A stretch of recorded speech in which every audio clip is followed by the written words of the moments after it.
There's a story about two brothers who were each loggers, and they had farms right adjacent to each other. And every day they would go out and do their logging, and they kind of got a little bit competitive with each other. And they wanted to see who could cut down the most trees in one day. And so they began doing this, and day after day, the two brothers would work outside all day cutting the trees. Well, one brother would disappear for an hour, and the other brother would just keep working straight through. And when his brother got back, his brother would continue working throughout the rest of the day, and every single day, the brother that went away for an hour was able to cut down more logs than the brother that stayed and worked all day. So the brother that stayed there and worked all day got very frustrated, and he finally said to his brother, "I don't understand. I'm working all day. I put in an extra hour more than you do, and you cut more logs. What are you doing when you walk away for an hour?" And the other brother said, "I'm sharpening my axe." We have to sharpen our axes, right? We have to take time to do that. We hear in the gospel today, Jesus gives us this command, the first commandment, to love God with all of your heart, all of your soul, all of your mind, and all of your strength. And out of that love, to love your neighbor as yourself. Mother Teresa is a saint that we know to be a saint of service. That's what we hold her up for. But what she held up even higher than service was prayer.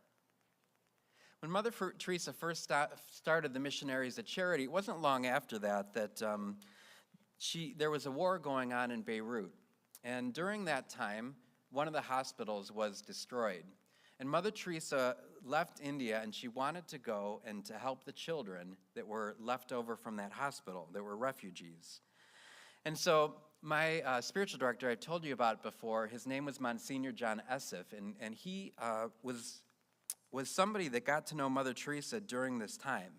He was Lebanese, and he's a diocesan priest in Scranton. He's 94 years old. He just retired, so no longer do I get to go to him for retreat.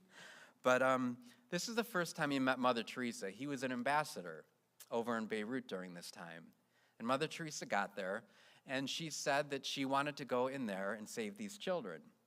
And the government said to her, "No, you can't, it's not safe for you to go into there, nor are you allowed to go into there." And she said, "Well, however you like it, I'm going to save these children." And they said, "Mother, it's impossible. Unless we have a ceasefire, there is no way that we can take you into the country." And so Mother Teresa said, "I'll pray about that tonight." And so that night she gathered all of her sisters for an hour of adoration, and they gathered together in prayer. And the government had told her there's no way a ceasefire is going to happen. Monsignor Esseff was with them. At the end of the holy hour, there were still bombs going off, and all of a sudden it got silent. Mother Teresa and her nuns finished the holy hour, and she got a phone call from the embassy, and they said, "Mother Teresa, you got your miracle. There's a ceasefire." And she was able to go into Beirut and to save those children. Whenever Mother Teresa's nuns would tell her that they had too much going on, and they would ask her sometimes, "Can I have a dispensation for making a holy hour?" Now, whenever they said that, it was a trap, because Mother Teresa would say, "Now you can spend 2 hours in adoration." The holy hour was the most important thing in her life. Why? Because it's in this holy hour that she fell in love with Jesus. It was by spending time before the Blessed Sacrament that she found this secret to love God with all of her heart, all of her mind, all of her soul, and all of her strength.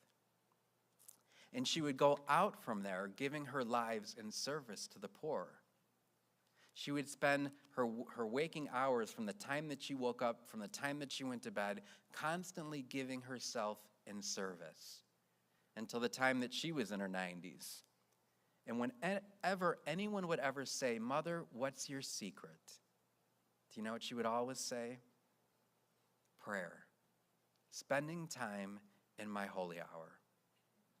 I was with my spiritual director this week, and he asked me, "What do you hope for your parishioners as their pastor?"